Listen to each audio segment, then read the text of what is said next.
আমরা আসলে অনেক সৌভাগ্যবান যে মহান আল্লাহ সুবহানাহু ওয়া তাআলা আমাদেরকে আজও পর্যন্ত বাঁচিয়ে রেখেছেন, দীর্ঘ অনেক হায়াত দান করেছেন। তো জানি না আমরা সেই লাইলাতুল কদর, আমরা শবে বরাত পাবো কিনা, রমজান পাবো কিনা সেটা আমরা জানি না।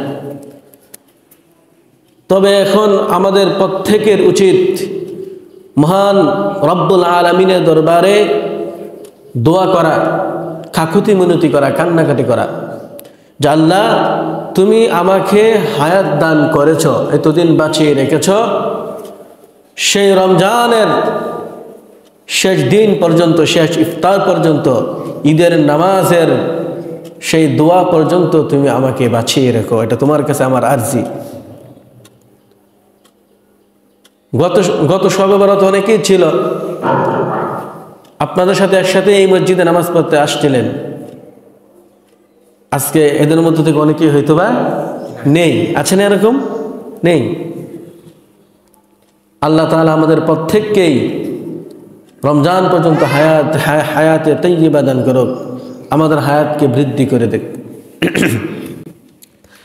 আমরা গত জুমআতে আলোচনা করেছিলাম যে আল্লাহ সুবহানাহু ওয়া তাআলা সারা বিশ্ববাসীর মুক্তি কোথায় রেখেছেন, মানবতার মুক্তি কোথায়, কোন কোন কাজ করলে আমরা মুক্তি পাব, আমরা জান্নাতের উপযোগী হতে পারব। আমরা সারসংক্ষেপ এটাই বলেছিলাম, এটাই জেনেছিলাম যে 4টা কাজ করলে, 4টা কাজ আমরা যারা করব তারাই জান্নাতের আশা করতে পারি। একমাত্র যারা 4টা কাজ আমরা করব তারাই জান্নাতের আশা করতে পারি। আর এই 4 কাজের কোনো একটা কাজ যদি আমার সুযোগ থাকা সত্ত্বেও, আমার সামর্থ্য থাকা সত্ত্বেও যদি আমি না করি, তাহলে আমি এত সহজে জান্নাতের আশা করতে পারি না। আর যদি অবিশ্বাস করি, একটু দুর্বল বিশ্বাস রাখি, 4টার কোনো একটার ব্যাপারে যদি আমি দুর্বল বিশ্বাস রাখি, তাহলে জান্নাতের আশা মোটেই করা যায় না।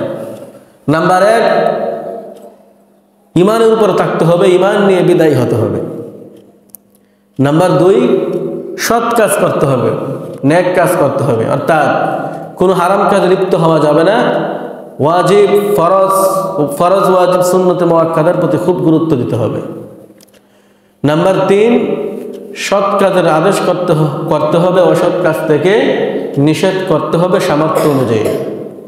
আর এই সামর্থ্যের আমি 3টা স্তর বলেছিলাম।